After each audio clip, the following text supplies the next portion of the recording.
Services. Isang mapagpala at magandang umaga po sa ating lahat. Santa Ana Hospital ang ika-6 na ospital na itinatag ng Maynila ay buong pagmamalaking ipinagdiriwang ngayong taon ang ika-15 taon ng tapat na paglilingkod sa publiko. Bilang isang Department of Health at Level 3 at PhilHealth accredited, licensed at 300 beds capacity na ospital, ito ay isang ganap na departmentalized na pasilidad. May mga subspecialty clinics na nagbibigay ng libreng serbisyong medical, surgical, dental, at iba pa sa mga nangangailangan. Sa paglibas ng mga taon, nananatiling matatag ang Santa Ana Hospital sa kanyang misyon na magbigay ng mahabagin at dekalidad na pangangalaga ng kalusugan sa bawat Manilenyo. Ang pinakamagandang at pinakamahalagang sandala ng ospital ay dumating noong taon 2020 na may pandemya ng COVID-19 na ito ay itinalaga bilang Manila Infectious Disease Control Center or MIDCC sa pamumuno ng ating alkalde Francisco Isko Moreno Domagoso.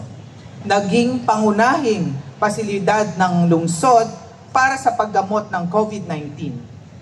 Ito ay may sariling molecular laboratory, storage hub para sa mga bakuna, at access sa mga life-saving na gamot tulad ng remdesivir at tocilizumab. Ang makasaysayang tungkuling ito ay nagtahak ng pangalan ng Santa Ana Hospital bilang haligi ng tapang at kahusayan sa pampublikong kalusugan. Sa kasalukuyan, patuloy na pinaghusay ng Santa Ana Hospital ang pamantayan ng pangangalaga sa pamamagitan ng ISO 9001 Series of 2015 na sertipikasyon at tuloy-tuloy na pagkilala para sa mga inisyatiba sa pagpapabuti ng kalidad. Pinalakas ang programa laban sa rabies at leptospirosis sa pamamagitan ng pagdagdag ng supply sa anti-rabies vaccine ng ating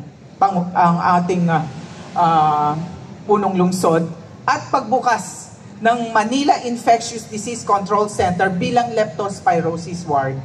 Pinaghusay ang sistema ng PhilHealth revenues mula 24,183,708 noong nakaraang taon, July to September 2024, ay tumaas ng 27,394,334 ngayong taong July to September of 2025 na may kabuuang 3,210,625 or 13.27% na pagtaas ng revenues. Nagbigay ng direktiba na simulan na at palakasin ang ating Yaman ng Kalusugan program.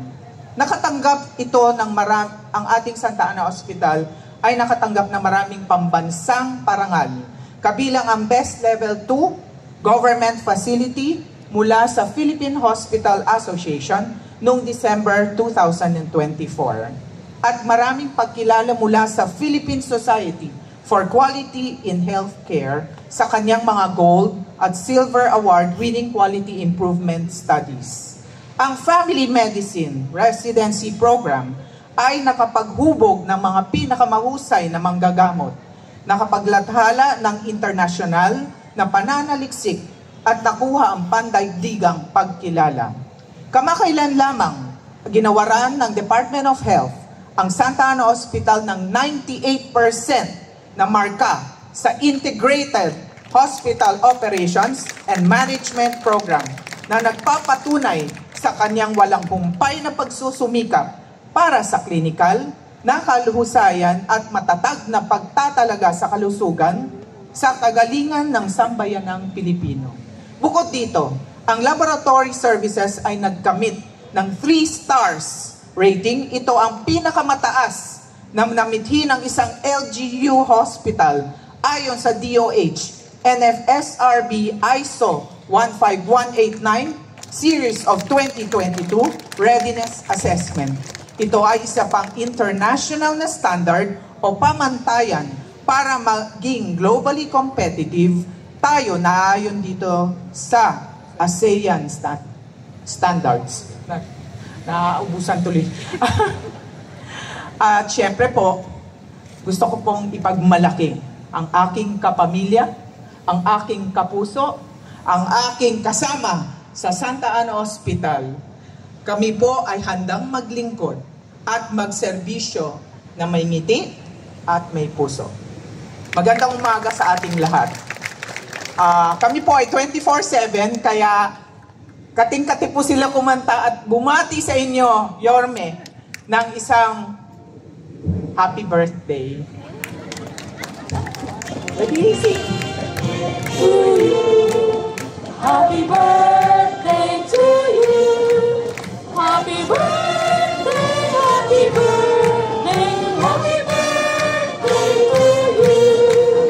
Happy birthday to you. Happy birthday to you. Happy birthday, happy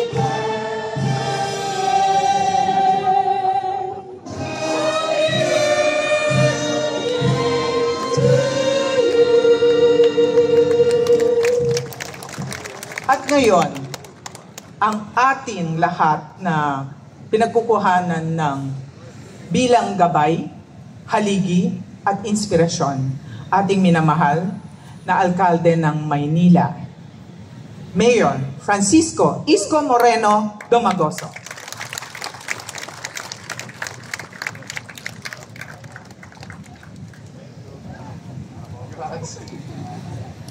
Thank you. Maraming salamat ang ating direktor ng